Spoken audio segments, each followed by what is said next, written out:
Hello everyone. आज हम बात करेंगे पार्किंसोनिज्म के बारे में।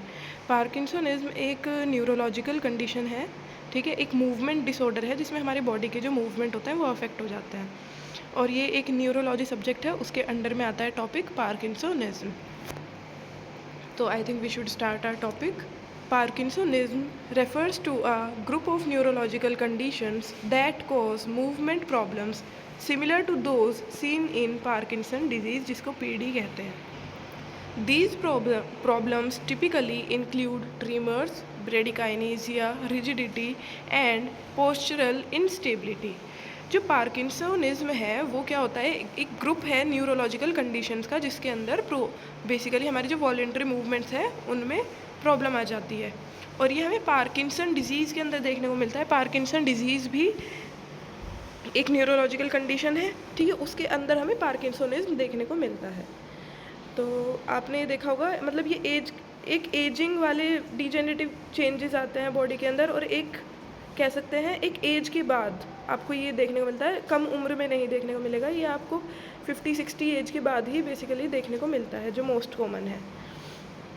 और इसमें आपने देखा होगा पेशेंट जो है थोड़ा सा बेंड होके चलता है. अगर कोई ओल्ड मैन है या वुमेन है तो वो वॉकर के थ्रू या सपोर्ट किसी भी असिस्टिव डिवाइस के थ्रू वॉक करता है तो उसके हाथ बिल्कुल ट्रिमर्स आते हैं, उसमें कांपते हैं, पूरी बॉडी शेकिंग होती है, और वो बहुत फास्ट वॉक करने की कोशिश करता है लेकिन स्लो छोटे स्टेप्स लेता है, स्मॉल स्टेप्स, और स्पीड थोड़ी तेज़ रखने की कोशिश करता है, ठीक है.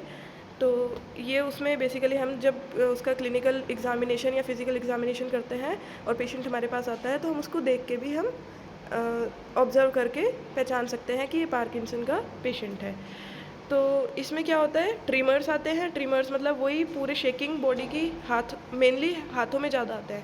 ब्रेडिकाइनेसिया मतलब स्लोनेस ऑफ मूवमेंट स्लो हो जाते हैं, बट वो स्पीड अप करने की कोशिश करता है बट स्लो मूवमेंट हो जाता है. रिजिडिटी मतलब टाइटनेस, और पोस्चरल इनस्टेबिलिटी. बात करें, Parkinson disease is the most common cause of parkinsonism, but other disorders like multiple system atrophy, progressive supranuclear palsy and drug-induced Parkinsonism can also cause similar symptoms. कुछ conditions हैं या कुछ causes हैं parkinsonism के, जैसे कि मल्टीपल सिस्टम एट्रोफी या फिर PSP प्रोग्रेसिव सुप्रान्यूक्लियर पाल्सी. इसमें जो है ये जो कोज है ना, ये पार्किंसन डिजीज़ के भी हैं और पार्किंसोनिज्म के भी हैं, तो इसमें लगभग सेम सिम्टम्स देखने को मिलते हैं.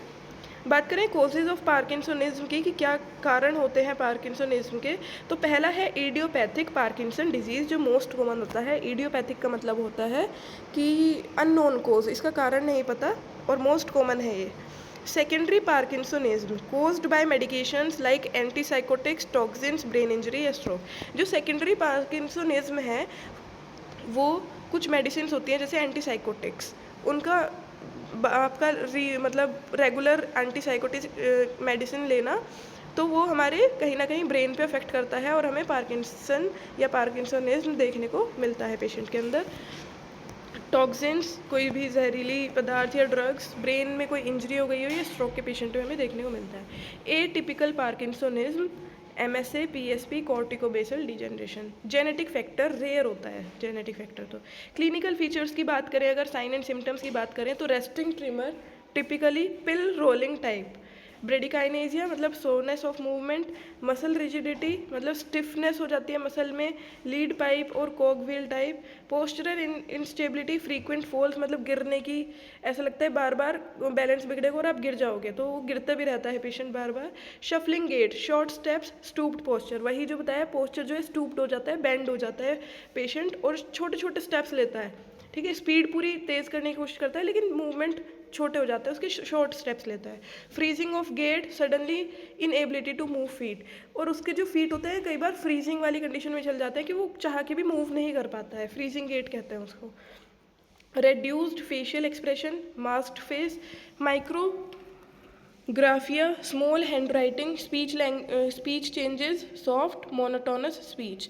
Other non motor symptoms like depression, sleep disturbances, constipation, cognitive decline, ये हमारे अदर जो सिम्टम्स हैं वो हैं। बात करते हैं रोल ऑफ फिजियोथेरेपी की पार्किंसोनिज्म के पेशेंट में। तो फिजियोथेरेपिस्ट जो होता है वो क्या है, plays a critical role in managing parkinsonism because medication mainly help symptom but mobility, posture, balance and independence can be maintained और इम्प्रूव्ड विद थेरेपी। जो दवाइयाँ चलेगी पार्किंसोनिज्म के पेशेंट में वो सिम्टम्स को तो कहीं ना कहीं हेल्प करेगी रिड्यूस करने में, लेकिन जो उसकी बॉडी की मोबिलिटी है या पोस्चर है या बैलेंस है या उसकी इंडिपेंडेंस है, ठीक है, उनको कहीं ना कहीं थेरेपी के थ्रू ही इम्प्रूव किया जा सकता है, मेंटेन किया जा सकता है। फिजियोथेरेपी का गोल क्या क्या होगा? To improve mobility and functional independence, ठीक है, रिड्यूस रिजिडिटी एंड ब्रेडिकाइनेजिया, मतलब जो उसकी बॉडी में स्टिफनेस हो रखी है और जो वो स्लो मूवमेंट्स ले रखा है करता है उसको भी कहीं ना कहीं सही करेगा। मोबिलिटी को इंक्रीज़ करेंगे, बैलेंस और प्रिवेंट ऑफ फॉल्स को भी अच्छा करेंगे, इंप्रूव करेंगे, कार्डियोवैस्कुलर फिटनेस को मेंटेन करेंगे, educate patient and care giver for home exercises and fall prevention, patient को और उसके घर पे जो भी उसके साथ अटेंडेंट होगा उसको बताएंगे एक्सरसाइज के बारे में, होम एक्सरसाइज प्रोटोकॉल के बारे में, और फ्रीजिंग ऑफ गेट जो हो जाता है कि वो मूव नहीं कर पा रहा उसको भी मैनेज करने की कोशिश करेंगे।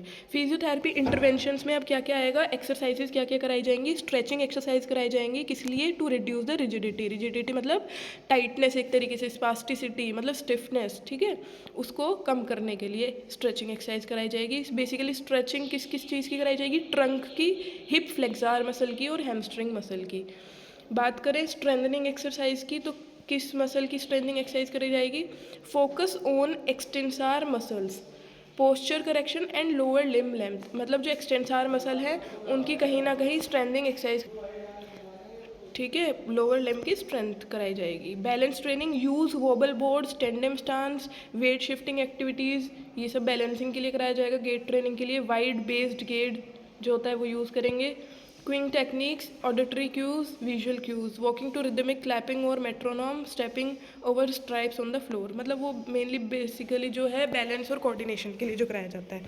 एरोबिक एक्सरसाइज कराई जाएंगी लाइक साइकिलिंग, वॉकिंग, स्विमिंग, ठीक है, ये सब कराया जाएगा इंड्योरेंस इम्प्रूव करने के लिए। कुछ स्पेशल टेक्निक्स होती है like PNF, proprioceptive neuromuscular facilitation, इस टेक्निक का यूज़ करके कोऑर्डिनेटेड मूवमेंट का जो पैटर्न होता है उसको इम्प्रूव कर सकते हैं। LSVT BIG therapy, Lee Silverman voice treatment BIG, intensive amplitude based exercise to improve large movement. Relaxation techniques में रिदमिक मूवमेंट्स कराएंगे, योगा कराएंगे, बैलेंस एक्सरसाइज कराएंगे, फ्लेक्सिबिलिटी बढ़ेगी योगा से, बैलेंसिंग बढ़ेगा, मेंटल कामनेस बढ़ेगी। फ्रीजिंग मैनेजमेंट के लिए क्या स्ट्रेटजीज होगी? Shifting weight from side to side, marching in place before walking, stepping over imaginary obstacles. अब पोस्चरल एजुकेशन के लिए encourage upright posture, avoid stooped posture, wall exercise for spinal extension, fall prevention education, home modification, remove loose rugs, install grab bars, teach safe turning strategies, U turn instead of pivoting. ये proper एक पूरा rehabilitation programme set किया जाता है कि क्या क्या कराया जाएगा पेशेंट को। बैलेंसिंग के लिए किस तरीके से बैलेंसिंग एक्सरसाइज कराई जाएंगी और फॉल प्रिवेंशन के लिए कैसे एजुकेट किया जाएगा, मतलब एक प्रॉपर प्रोग्राम सेट किया जाता है, ठीक है। ये आप प्रैक्टिकल लाइन में जब पेशेंट को देखोगे आपको बेटर तभी समझ में आएगा, ये भी एक थ्योरेटिकल पार्ट है तो शायद इसमें इतना बेटर नहीं आएगा। जब आप खुद से पेशेंट देखोगे तो आपको सारी चीज़ें समझ ज़्यादा अच्छे से आएंगी। रेस्पिरेटरी ट्रेनिंग देंगे, डीप ब्रीथिंग एक्सरसाइज कराएंगे to counter shallow breathing patterns, ठीक है। ब्रीथिंग एक्सरसाइजेज भी कराई जाएंगी, जो वो वॉक नहीं कर पा रहा मूवमेंट नहीं, और जो थोड़ा बहुत भी करेगा तो उसको बहुत ज़्यादा शैलो ब्रीथिंग होगी तो उसके लिए हमें उसकी रेस्पिरेटरी ट्रेनिंग भी करानी पड़ेगी। तो ये सारा एक था पूरा ट्रीटमेंट प्रोटोकॉल फिजियोथेरेपी क्या कराता है, क्या उसका मेन मकसद होता है पार्किंसोनिज्म के पेशेंट में। सो अगर किसी का कोई डाउट हो, क्वेरी हो, वो कमेंट सेक्शन में बिल्कुल पूछ सकता है, ठीक है। और thank you class. Next topic भी हम एक न्यूरोलॉजिकल कंडीशन के बारे में ही पढ़ेंगे। Thank you.